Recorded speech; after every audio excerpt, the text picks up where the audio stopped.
안녕하세요. 우드메이커입니다. 오늘은 현장에서 이 테이블소를 얼마나 유용하게 사용을 할 것인가, 이것에 대해서 설명을 드려볼까 합니다. 테이블소, 말 그대로 테이블에 톱이 달려있는 형태의 공구입니다. 그런데 이게 작업 범위가 작단 말이죠. 왜 작을까요? 네, 테이블소인데 이 테이블이 작습니다.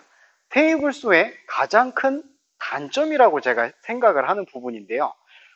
작은 거 만들 때는 부족함 없이 사용을 할 수 있지만, 현장에서는 큰 판재 48짜리, 900 곱하기 1800짜리 36짜리라 그러죠. 48 사이즈는 1200 곱하기 2400, 이 사이즈를 48 사이즈라고 합니다. 이러한 큰 판재들을 자르는데 테이블이 작으니까 솔직히 자르는데 좀 힘든 감이 있습니다. 이 부분을 해결하기 위한 방법을 여러분들에게 설명을 드려볼까 합니다. 자, 테이블소의 가장 큰 단점인 이 테이블이 작다. 그러면 확장 테이블 만들면 되겠네? 그러면 되겠죠. 그런데 작업 현장에 매번 여기저기 다니면서 그걸 언제 만들고 있습니까? 그죠? 그래서 요것을 보완하기 위해서 제가 했던 방식, 포인트가 두 가지입니다. 어떤 포인트냐? 설명을 드려보도록 할게요. 자, 첫 번째, 테이블소의 가장 큰 단점, 이쪽으로 와서 한번 볼게요. 자, 요게 테이블소의 원래 조기대예요. 보시면 조기대가 이렇게 짧단 말이죠. 요 길이가 해봐야 한 60cm 될란가?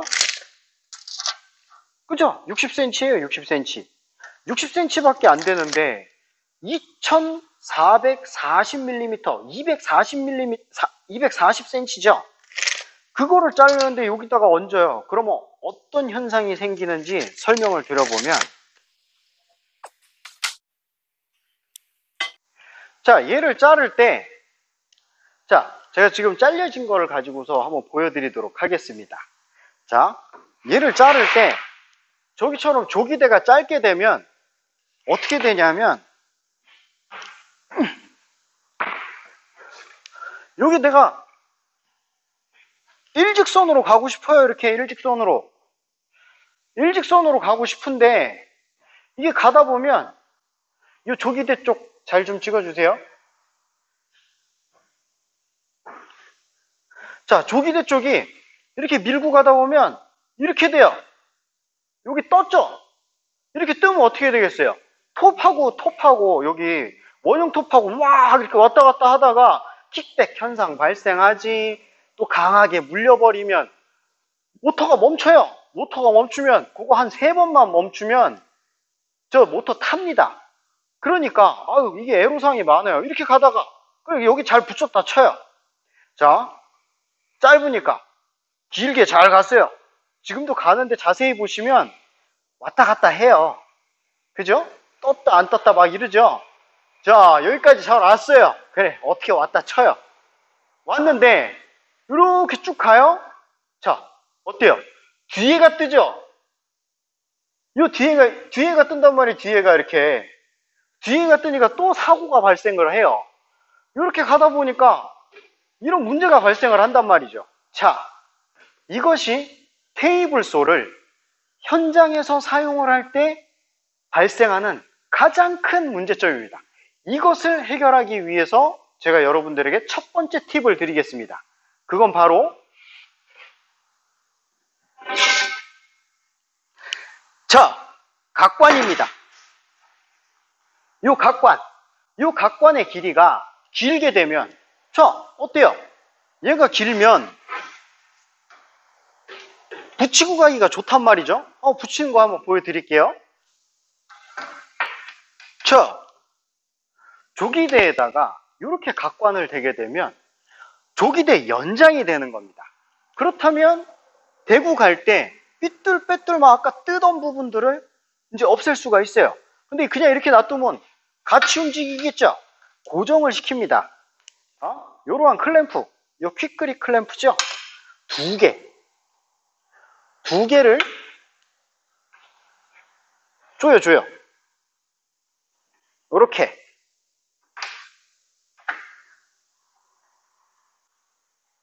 요렇게. 각관 굉장히 반듯한 편이죠. 네. 길이를 말씀을 드려보면 48 사이즈 기준으로 했을 때 2m 40이 뭐 2m 40 정도 괜찮습니다. 2m만 넘으면 뭐 괜찮은 것 같아요. 36 사이즈, 48 사이즈 다 자르는데 도움이 되고, 자, 클램프 물었을 때 요 주의사항이에요. 클램프 물면 되겠네? 한 가지를 깜빡하는 수가 있습니다. 판재의 두께. 자, 판재의 두께가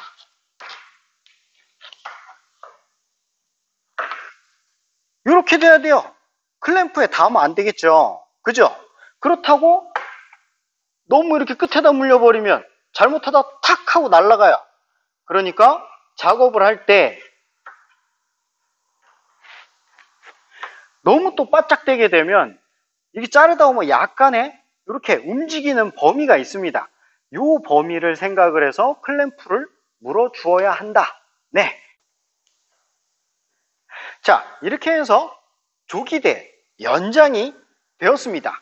이때 조금 전에 이 짧은 원래 조기대에서 이제 나무를 밀 때 문제점 보셨죠? 요렇게 조기대에서 자꾸 떨어지는 부분이 어떻게 해결이 되는지를 보실 수 있으실 거예요. 자, 이때 제일 중요한 게 뭐냐면 이제 나무를 제가 이쪽에다 대고 밀 거란 말이죠. 자, 나무가 여기서 떨어지나 안 떨어지나 요거를 눈이 이 조기대를 보고 있어야 돼요. 아, 톱을 봐야지 않나? 톱은 제자리에서 계속 회전만 합니다. 그렇기 때문에 톱과 조기대는 고정이 돼 있어서 제일 잘해야 될 사람은 나. 작업하는 사람이 잘해야 돼요. 예. 그래서 작업자의 시선은 판재와 조기대에서 떨어지지 않는다. 눈도 안 떨어지고 판도 안 떨어지고 요것만 잘해 주시면 됩니다.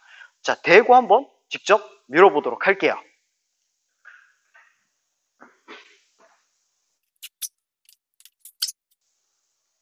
이때 어떤 걸 잘 하셔야 되냐면 내가 이렇게 뭐 기계 가만히 있는데 나 혼자 일자로 간다고 일자로 가지는 거 아닙니다. 힘의 방향은 대각선이에요.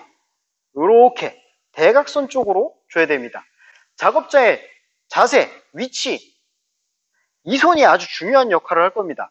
나무가 조기대, 밀착이 되도록 딱 눌러주는 거예요. 이 상태에서 쭉 밀고 갑니다. 쭉. 어때요? 조기대에서 1도 안 떨어지죠? 이런 식으로 쭉. 힘의 방향 어때요? 여기서 이렇게 안 밀리잖아요. 그죠?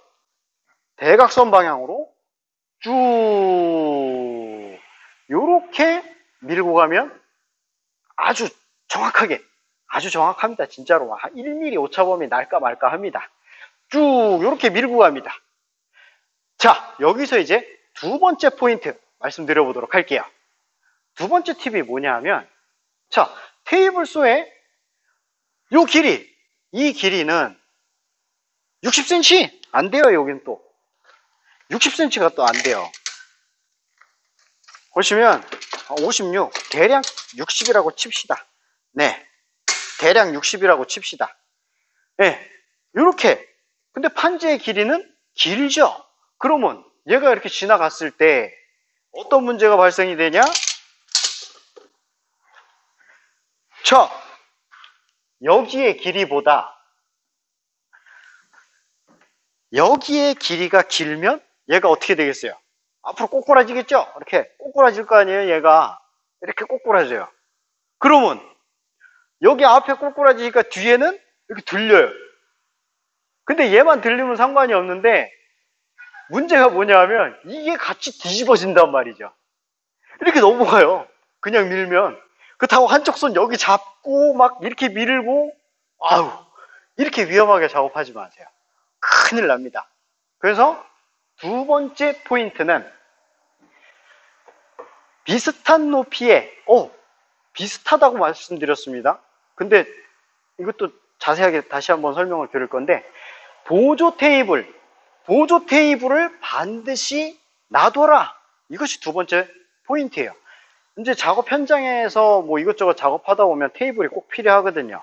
그러면 이런 보조 테이블을 놔두는데, 보조 테이블을 놔둘 때 주의하셔야 될 부분 두 가지 사항을 말씀을 드려보도록 하겠습니다.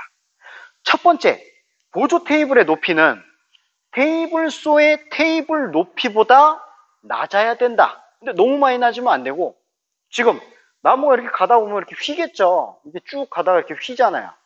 휘는 부분에서 이렇게 걸쳐질 수 있도록 원래 테이블소의 높이보다 약간 낮아야 된다. 대략 센치로는 2cm, 대략 플러스 마이너스 오차범위 있고 2cm 정도 낮은 위치에 있으면 작업하기에 아주 좋다.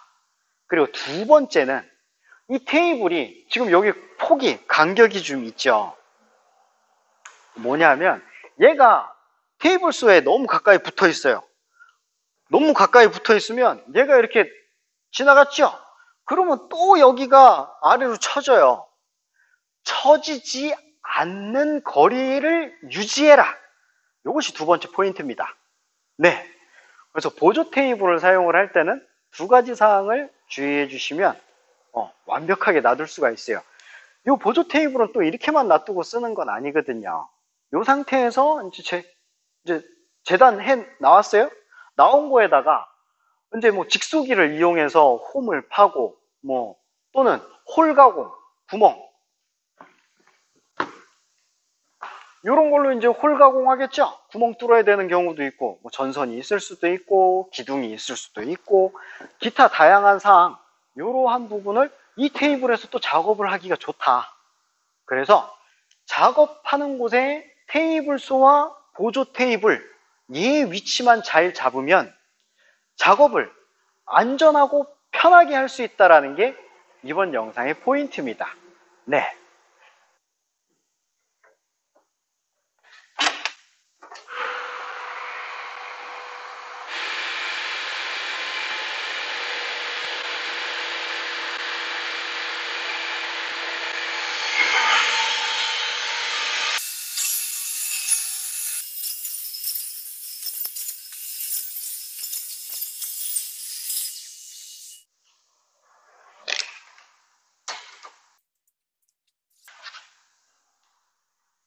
네, 작업 현장에 가보면 이렇게 판재 이렇게 쌓아놓죠.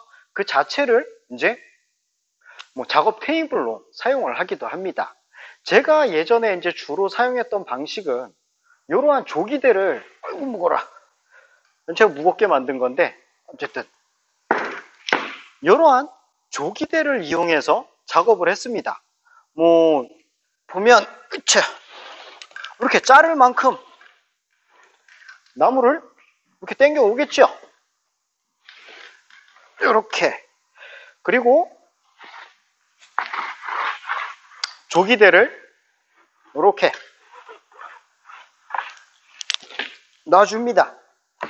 뭐 만약에 뭐 20cm다, 뭐 10cm다, 뭐 30cm다 이렇게 해놓고 클램프 조기대에서 딱 대고서 원래 자세로 보여드릴게요. 자, 이 상태에서 쭉 요렇게 밀고 나갑니다. 자, 이때 이제 뭐 현장에서 제일 많이 사용하는 방법이에요. 제일 많이 사용하지만 혹시 이 조기대와 원형톱에 요렇게 조합을 시켜서 사용하는 방법을 모르시는 분들을 위해서 간단하게 설명을 하나 드려보고 할게요. 네. 자, 첫 번째는 이 조기대가 있어야겠죠? 요 조기대 만드는 방법입니다. 자, 첫 번째, 나무 판재를 길이가 다른 요 길이와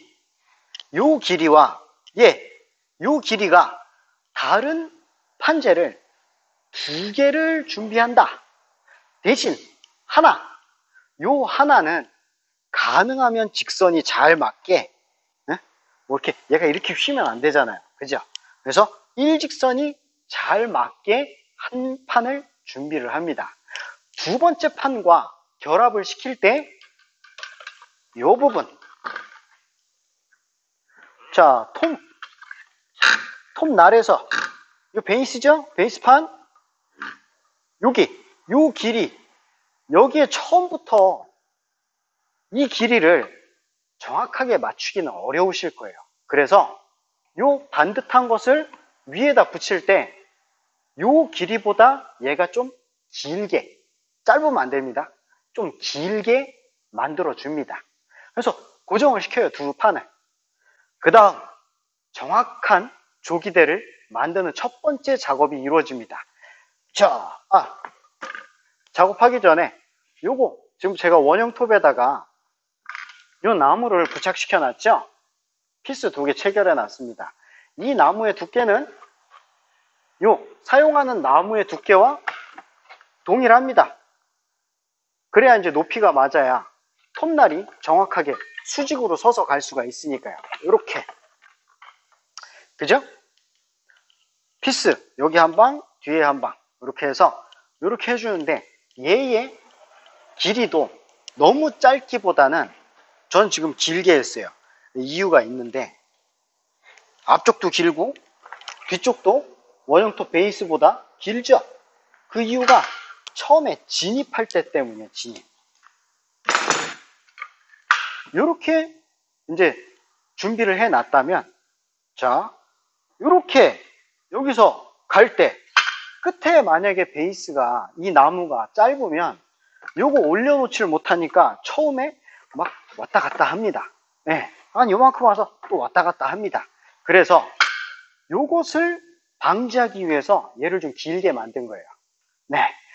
역시나 뒤에 빠져나갈 때도 여기가 길어져야 안전하게 원형톱을 일직선으로 빠져나가게 할 수가 있습니다. 여기 짧게 되면 아래로 뚝 떨어져요. 네.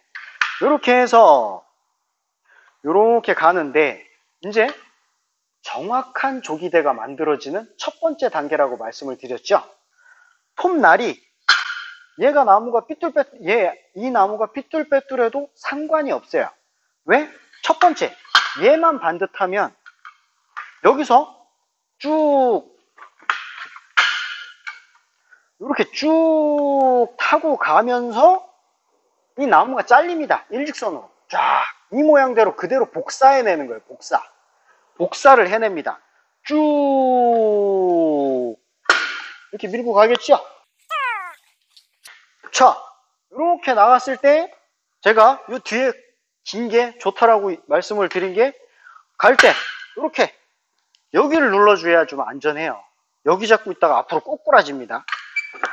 그러니까 여기 잡고 뒤에 베이스가 여기 잘 붙어 있어야겠죠? 이 상태로 눌러서 쭉 가면 안전하게 빠져나갈 수가 있습니다. 네. 요게 현장에서 이제 예전에 제 영상 보신 분들은 이제 아시죠? 구독자님들은 아시죠? 엄청 많이 쓰는 거. 그죠? 요렇게 해서 사용을 많이 했습니다. 그렇지만 이제 테이블 소를 저렇게 이제 해놓고 하면 좀 이렇게 쪼그려 앉아서 하는 일 확실히 줄고, 뭐 높을 때는 안 그런데 점점 낮아질수록 다리도 힘들고 막 이래요. 네. 그래서 테이블 소를 저렇게 놔두고 쓰는 것도 해야 되지만 요거는 필수입니다. 얘가 필수인 이유 한 가지를 제가 말씀을 드려보도록 할게요. 자, 얘가 필수인 이유는 제가 이제 에피소드 뭐처럼 말씀을 드려보면 저희가 각관으로 이제 건물을 이제 골조를 했어요. 직각도 기가 막히게 잡았어요. 근데 이러한 합판 또는 얘는 OSB 합판이죠. 또는 일반 합판 뭐 이런 걸 가지고 와서 바닥을 깔거나 뭐 벽을 하거나 이럴 때 나는 분명히 직각을 잘 맞췄는데 왜 이 판지를 붙이면 판자가 삐뚤어 나가는 거야? 네, 요 이유에 대해서 한 번은 말씀을 드려야 된다. 뭐 이런 생각에 한번 설명을 드려보도록 하겠습니다. 제가 직각은 직각을 잡을 때 대각선은 진리라는 말씀을 많이 드립니다. 자, 여기서 이 합판의 대각선, 여기의 대각선과 여기의 대각선의 길이가 같을 것 같지만 같지가 않아요. 네, 이런 일반 OSB 합판도 약간 오차 범위가 있는데 일반 합판, 뭐 콘크리트 합판 막 이런 애들은 진짜 안 맞거든요. 대각선 길이가 1.5cm 크게는 그렇게도 차이가 나요. 그렇게 대각선이 안 맞, 그러니까 직각이 안 맞는 나무를 이어가면 당연히 직각을 맞추는 골조하고 안 맞는 게 당연한 겁니다. 네. 그렇다 보면 이제 판재를 한 장 한 장 붙이고 가다 보면 끝에서 어떤 현상이 발생할까요? 네. 폭이 달라져요, 폭이. 뭐 높이도 이렇게 삐뚤고 가니까 폭이 무슨 얘기냐면 여기서 여기까지의 길이가 끝을 재보면 55cm예요. 55cm. 근데 저쪽을 쟀는데 반대쪽 되는 데를 쟀는데 어라? 여기는 50cm예요. 테이블소는 할 수가 없습니다. 왜? 테이블소는 50 맞춰놨으면 이쪽 끝 저쪽 끝이 정확히 50cm로 잘리거든요. 그런데 나는 50과 55가 필요해요. 얘가 이렇게 좀 과하게 제가 삐뚤게 놔두긴 하지만 자, 이렇게 잘라야 되는 경우가 생겨요. 네. 그랬을 때는 얘만한 게 없다. 그래서 얘가 아주 현장에서 유용하게 사용이 되는 겁니다. 여기 50 맞추고 저기 55 맞추고 클램프로 물고 쫙 잘라서 갖다 딱 붙이면 기가 막힙니다. 네. 뭐 현장에서는 간혹 제가 이제 듣는 얘기 중에 하나는 3, 4cm도 그냥 넘어가는 경우도 있답니다. 근데 저하고는 제 성격하고는 좀 안 맞죠. 저는 뭐 1cm가 안 맞아도 뭐 맞추려고 하는 그런 성향이 있다 보니까 아마도 그건 성격차? 하지만 뭐 많은 차이가 난다면 이러한 조기대를 이용해서 현장에서 대각선으로 잘라가지고 끼워 넣는다면 완벽한 시공이 될 거라고 생각을 합니다. 네.